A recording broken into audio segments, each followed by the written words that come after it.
Bismillah. Assalamualaikum warahmatullahi wabarakatuh. Perkenalkan, nama saya Haikal Aziz Yosadi dari kelas 2A, Prodi Teknik Mesin untuk NIM 23020013. Saya di sini akan mempresentasikan tentang motor listrik DC. Motor listrik DC itu adalah jenis arus listrik yang mengalir terus-menerus dari sumber listrik ke beban tanpa mengalami perubahan arah aliran. Arus ini umumnya digunakan dalam perangkat elektronika seperti baterai, aki mobil, panel surya, dan komponen listrik lainnya yang memerlukan aliran arus satu arah. Pada arus DC, muatan listrik bergerak dari terminal positif ke terminal negatif. Perangkat yang menghasilkan arus DC disebut dengan sumber arus DC, seperti baterai dan generator DC. Karakteristik arus DC membuatnya cocok digunakan dalam aplikasi yang memerlukan aliran arus stabil dan konsisten, seperti pada sistem kelistrikan, kendaraan, dan perangkat elektronik portable. Untuk jenis-jenis arus DC, yang pertama motor DC sumber daya terpisah. Motor DC jenis ini sumber dayanya terpisah ya. Sumber arus listrik untuk kumparan medan itu terpisah dengan sumber arus listrik untuk kumparan angker yang pada rotor seperti terlihat pada gambar. Karena adanya rangkaian tambahan dan kebutuhan sumber daya tambahan untuk pasokan arus listrik, motor DC jenis ini menjadi lebih mahal sehingga jarang digunakan. Motor DC separately excited, motor DC ini umumnya digunakan di lab untuk penelitian dan peralatan-peralatan khusus. Lalu yang kedua, motor DC sumber daya sendiri. Untuk jenis motor DC ini sumber daya sendiri atau self-excited motor DC ini, kumparan medan dihubungkan secara seri, paralel, ataupun kombinasi seri paralel. Dengan kumparan angker motor DC sumber daya sendiri, ini terbagi menjadi 3 jenis, yaitu motor DC, yaitu Sun DC motor, series DC motor, dan compound DC motor. Lalu sini ada 2.1 motor DC tipe Sun. Untuk motor DC tipe Sun adalah motor DC yang kumparan medannya dihubungkan secara paralel dengan kumparan angker. Motor DC tipe Sun ini merupakan motor DC yang sering digunakan karena motor DC Sun ini memiliki kecepatan yang hampir konstan meskipun terjadi perubahan beban atau tanda kurung kecepatan akan berkurang apabila mencapai torsi tertentu.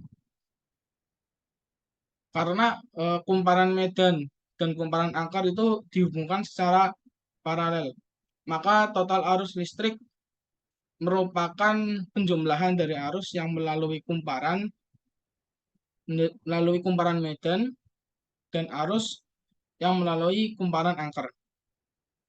Kecepatannya dapat dikendalikan dengan memasangkan sebuah resistor atau tahanan secara seri dengan kumparan medan ataupun seri dengan kumparan angker.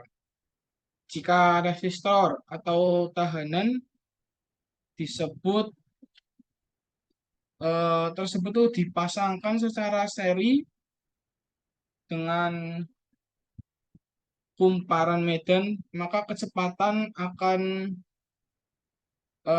lebih oh kecepatan itu akan berkurang dengan kumparan angker, maka kecepatannya akan bertambah.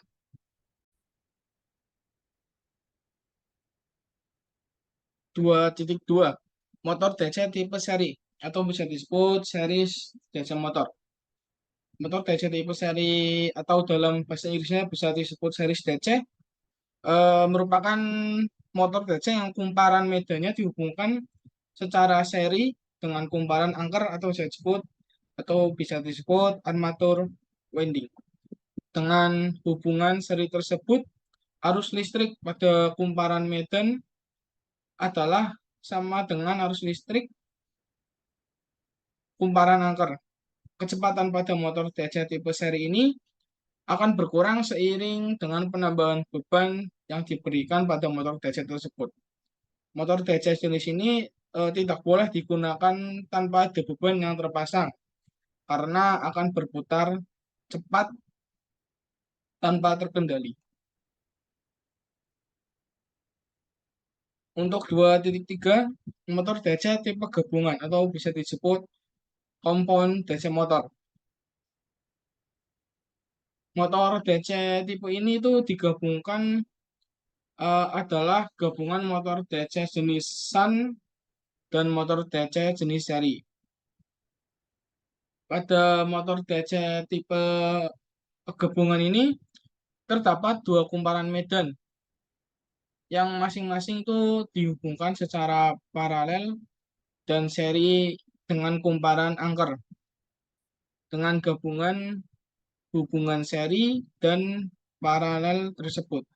Motor DC jenis compound ini mempunyai karakteristik seperti series DC motor yang memiliki torsi awal yang tinggi dan karakteristik Sun DC motor yang berkecepatan hampir konstan. Lalu untuk motor DC gabungan eh, dibedakan lagi menjadi dua jenis, yaitu Longson compound DC motor yang kumparan medannya dihubungkan secara paralel dengan kumparan angker saja, dan short sun compound yang kumparan medannya secara paralel dengan kombinasi kumparan medan seri dan kumparan angker.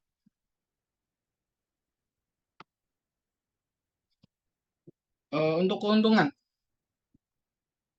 yang pertama, daya DC dapat dihasilkan dari sumber energi yang bersih, terbarukan seperti energi matahari, sehingga tidak menimbulkan polusi. Jika kita melihat dalam kasus pembangkitan satu daya AC, sebagian besar terkait dengan desain yang kompleks dan mengalami polusi seperti energi panas, energi nuklir, dan energi yang lain-lainnya. Dua, besaran dan polaritasnya konstan untuk suplai DC, sehingga sangat hemat energi. Jika kita melihat power supply AC, besarnya berubah seiring waktu sehingga tidak begitu hemat energi seperti DC.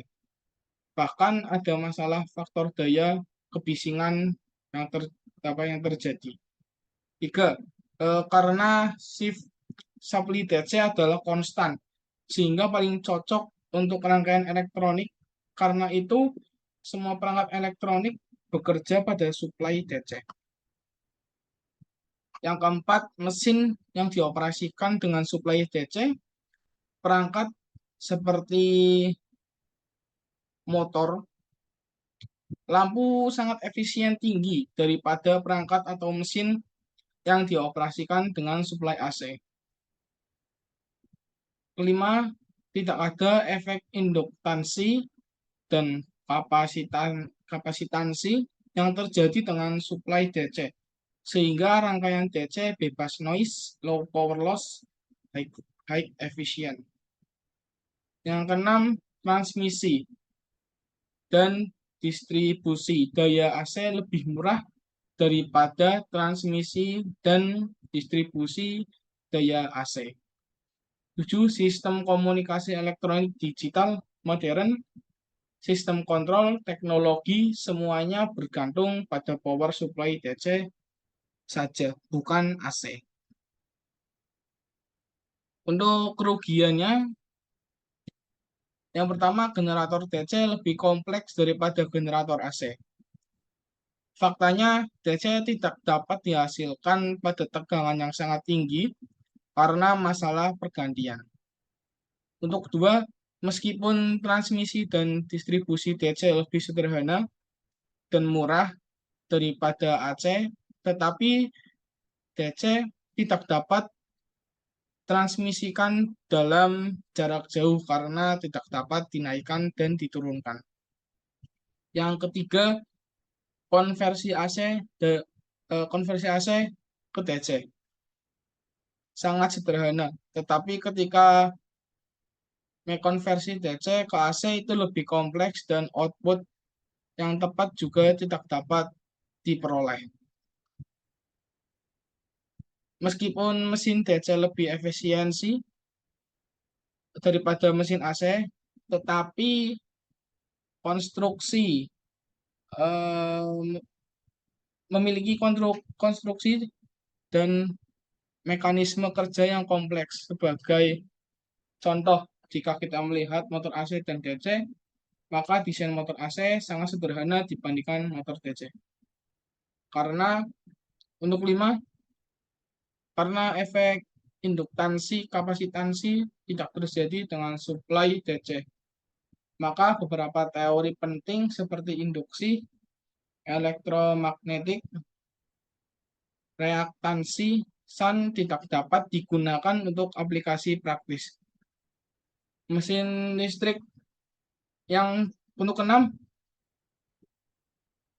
mesin listrik dioperasikan dengan suplai DC.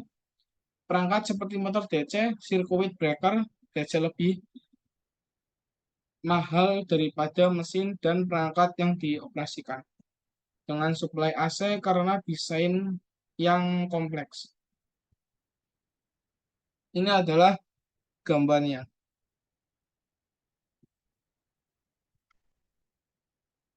Nah, di sini adalah komponen-komponen motor DC. Ini adalah komponen utama atau bisa disebut juga winding atau liltan, magnet, terus rotor, proses, stator, dan sumber arus searah arus DC. Cukup sekian dari saya. Nama Hekalasy Josandi, kelas 2A, Teknik Mesin, NIM 23020013. Mohon maaf bila ada kesalahan atau tutur kata yang tidak jelas. Mohon dimaafkan. Terima kasih. Wassalamualaikum warahmatullahi wabarakatuh.